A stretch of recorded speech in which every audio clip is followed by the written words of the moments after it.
So I put the question out, will you be selling as a direct result of the changes made? And the response was as expected and what industry has feared.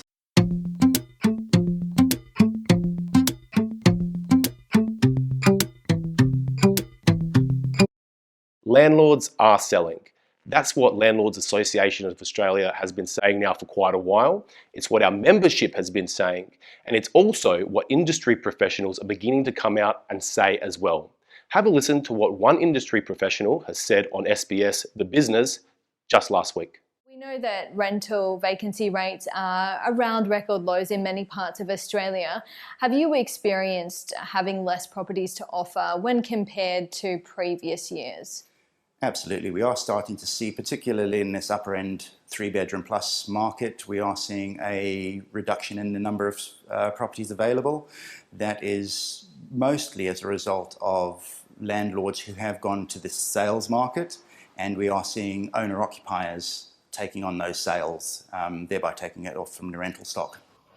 So with me today, I have Marco Arnese. He's our Vice President from the Landlords Association of South Australia, and investor Don, who's invited us to his home to share a little story with us about his experience with investment property. So we'll begin with Marco. Marco, why don't you tell us a little bit about what Landlords Association has been up to over the last few months? Look, as you're aware, the Malinowskis government has introduced changes to the legislation, and it's about 57 pages long. So the changes are going to hurt.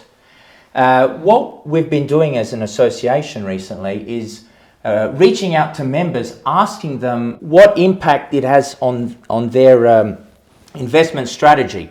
So I put the question out, will you be selling as a direct result of the changes made? And the response was as expected and what industry has feared. Landlords will be selling, and if not, they've already sold.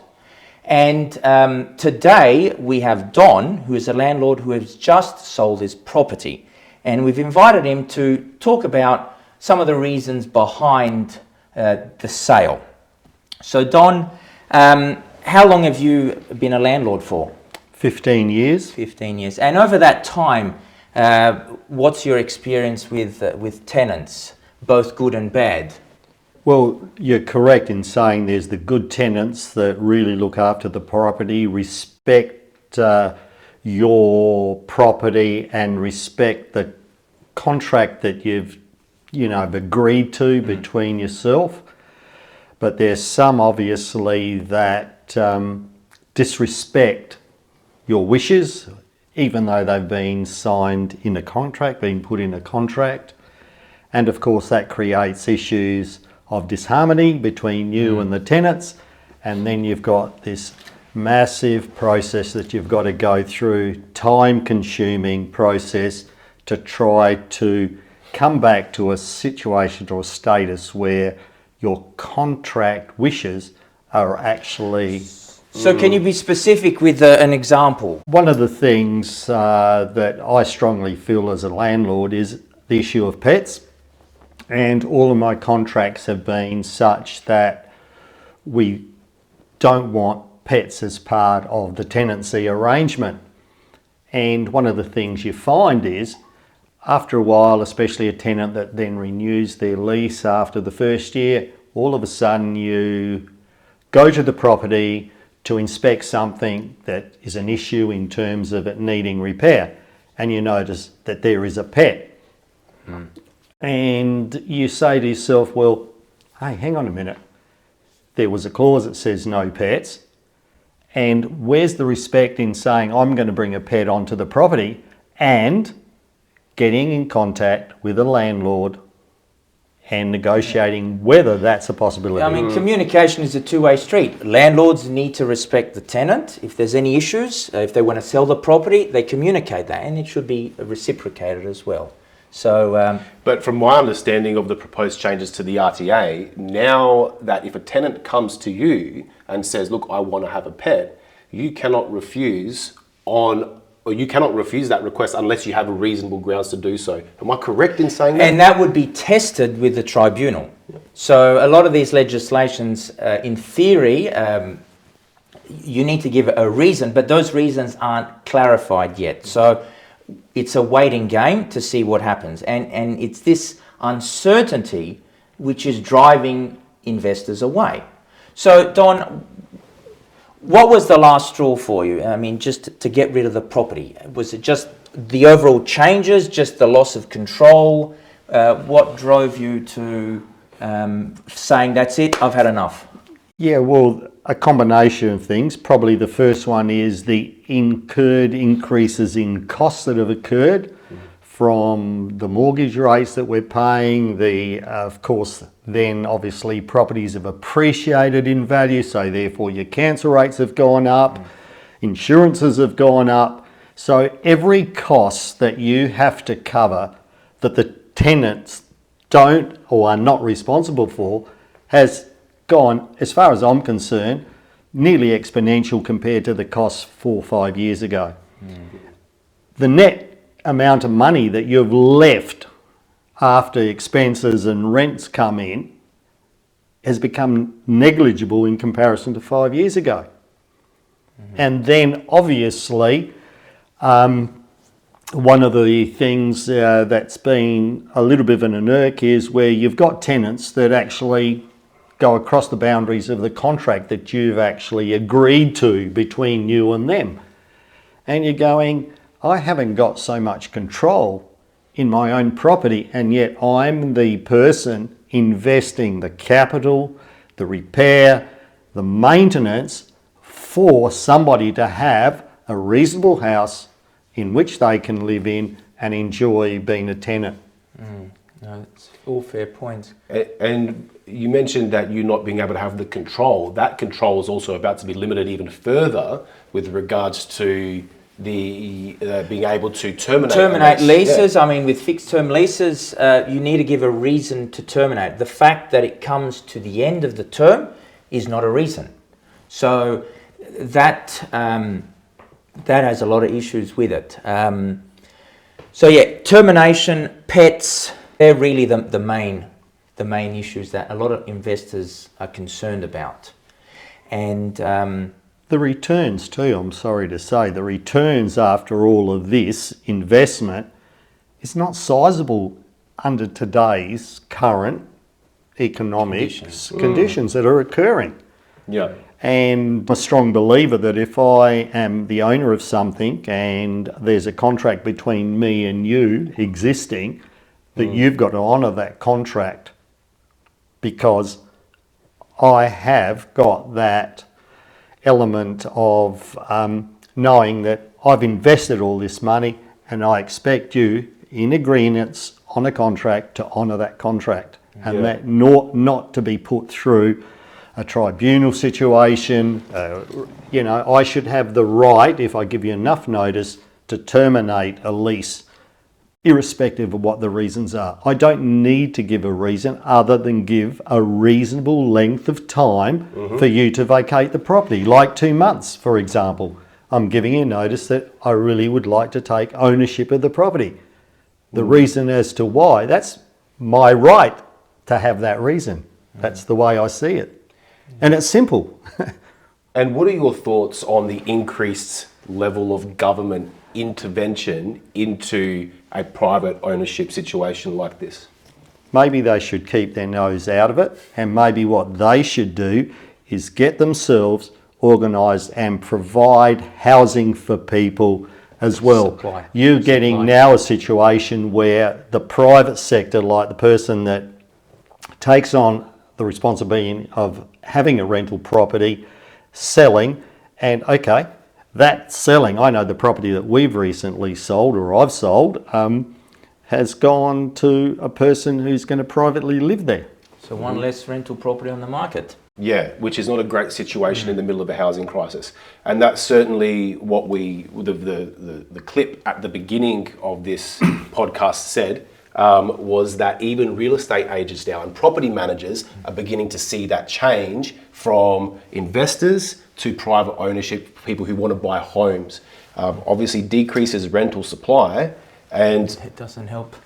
We're currently in a situation where Australia is so happy that we're going to reach 27 million people I'm not too sure, in the next month or so, or a few months, and that it is, this year has been the biggest record of influx of people in here, like 600,000 if I can remember. Come on, government, you better build some rental properties.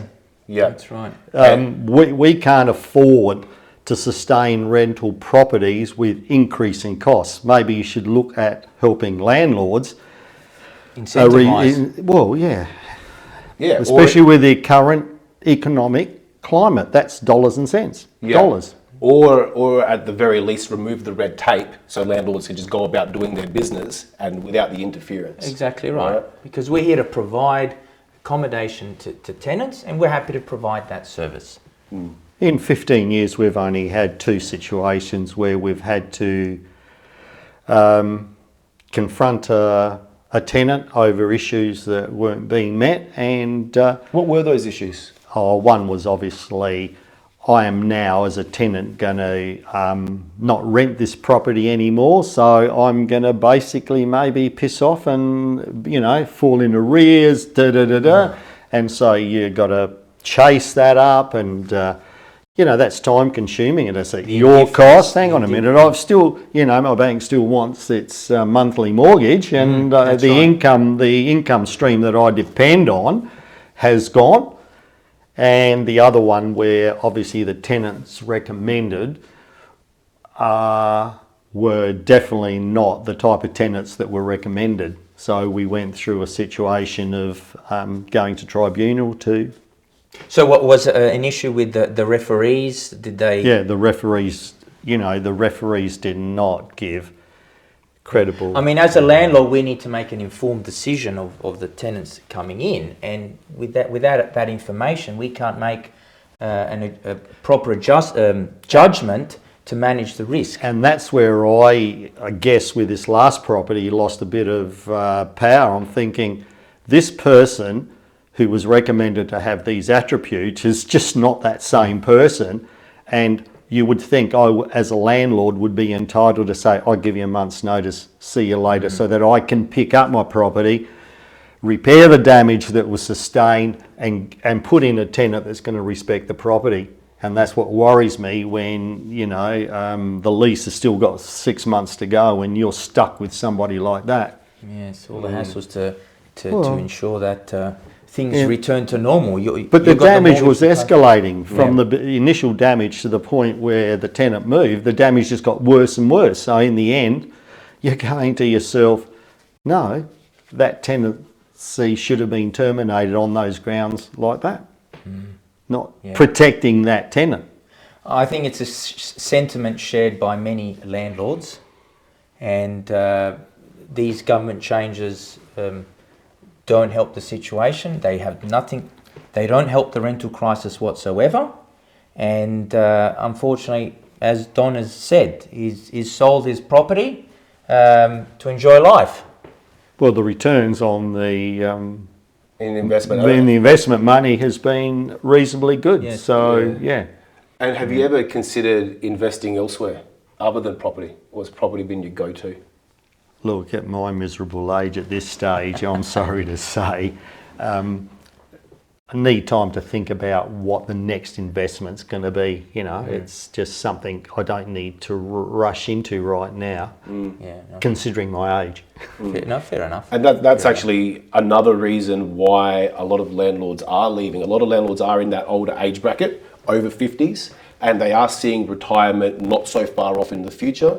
Now's a good time to realise some of those gains, and they're selling up. You know, so we also got to encourage the younger generation of investors to come into the market and take that space, because if we don't, if we have the red tape, if we have increased taxes and increased issues for landlords, then where is the rental supply going to come from? Because the government owns only 2% of the rental properties, you know, so I don't really see any incentive right now for the younger lot of investors to come up and start buying, other than hopefully we continue to get good capital growth in the future. You'd think that, okay, the younger investors, why couldn't there be an incentive? Like if you're going to be a young investor, I, as a government, will support you in terms of a 2 or 3 year period where I will reduce certain things, or, you know, give you some benefits on certain things to enable you to have a economic foothold on that property. And from a government's point of view, that person might be under a contract to make sure that that property stays as a rental for an X period of time, like, for example, maybe a 5 or 6 year period of time. And that way, I think, Peter, you probably find that a few of the younger investors say, oh, well, actually, it'd be worth me thinking about that. Yeah.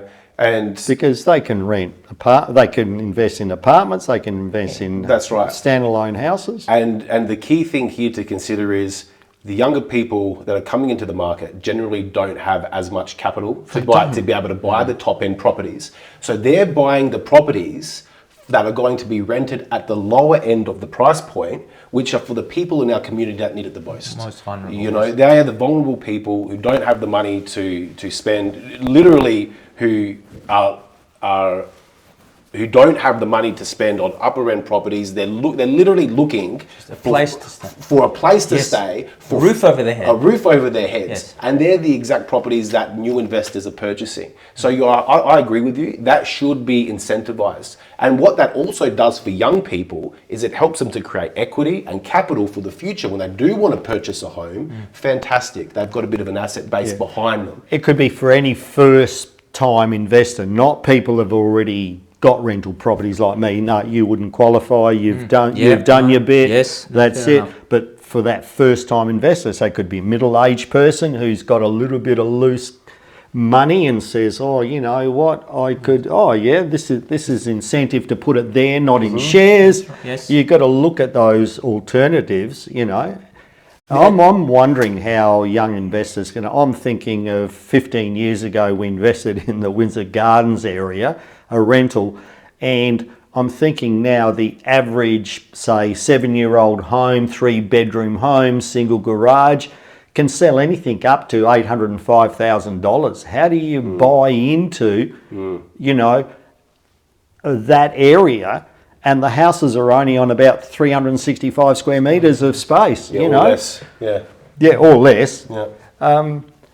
You definitely need incentives, because the incentives are left to go out in the extreme outback, basically, for young investors. Yeah. Yeah, and one of the things that we've seen come through on our Facebook page are people who have chosen to not rent their properties, but put them on sharehouse platforms like Airbnb. Okay, yes. Yeah, flatmates, that sort of place. My daughter's just done that. Yeah, and one of the reasons that it's coming across is because it's just too difficult to deal with tenants. They don't have to pay for all the insurances because Airbnb covers a lot of the insurances if there's a lot of the payments if there's damage. There's just more incentives, right? And on top of that, they're getting a better rate of return. She's just done that with her husband at obviously Aldinga. She's just found after 8 years, it's not. We're going to try this angle. So you're not providing housing now for a permanent person who needs housing for long term. Short stay. Short stay holiday accommodation. And the funny thing is, the rest of the time that place stays unoccupied. So here's this house, and that's right. That could be used. Well, to house people. That's right. And this is what, and then on top of that, what the governments have done in other states is that they've begun to tax Airbnb income. Of course. Right? So instead of providing the incentives that Airbnb worked out are going to get people into that market, to get people involved, they've gone the other way. Let's tax it. Let's not remove the red tape. Let's not do the things that work. Let's add more. You know? To the person who owns the property, let's make them pay a little bit more. Yeah. That's right. No. Investment, people need to invest their money. Okay, they can invest in multiple avenues, but housing is what we need now. And by driving investment towards property, will alleviate a lot of problems in society, I would think. Well, you only have to look at the Sydney market and say to yourself, as a government, we've got issues, we've got problems. What are we going to do? Yeah. But screwing the landlords who with unnecessary conditions. Yeah, and is wrong. And Don, on top of that, the majority of landlords in Australia are mum and dad investors, which means they own one, maybe two properties, maximum, yes, maximum properties, and they're the ones that feel the pinch. You know, it's not, we're not, there seems to be this narrative out there that landlords are ultra rich, greedy parasites, Yes, as we've seen come it's a through a lot. common you phrase. know, but that's really not the case. I think, Peter, that's well summarised because it is. It's the little family person that says, I'm going to try and invest in one or two houses. You really hit that. That's how myself and my family have been. See, my children are also small investors in a rental property, and that's who, you know, is the Who's landlord. feeling it? Oh, the landlord. Yeah, they're feeling it all right. Well, one of them has now made it a B&B. Yep. Well, thank you very much, Don, for sharing your story with us. As I good. said, it's a sentiment shared by many others. So thank you very much, Don. No worries. And Marco, thank you very much for spending your time here today with us and organising Don to come on. And thank you for tuning in and listening. Marco, what's the website just for the listeners at home? Landlords.org.au. Excellent. Thank you very much, guys. So guys, if you want to hear more from landlords and what is happening in South Australia about issues that are affecting landlords and tenants alike, please hit the like button and subscribe to our channel. And if you're a landlord and need support, please consider joining the association. It's really cheap. There's heaps of useful benefits, such as access to a community of experienced and informed landlords who can support you with any questions or concerns you might have about your rental. Members also have access to TICA, Australia's largest tenancy database, to support you making informed choices about potential tenants, and access to RP data to help support all property purchase and rental decisions. Your membership dollars will also be used to lobby politicians to protect the rights of landlords in order to promote a balanced and fair rental environment.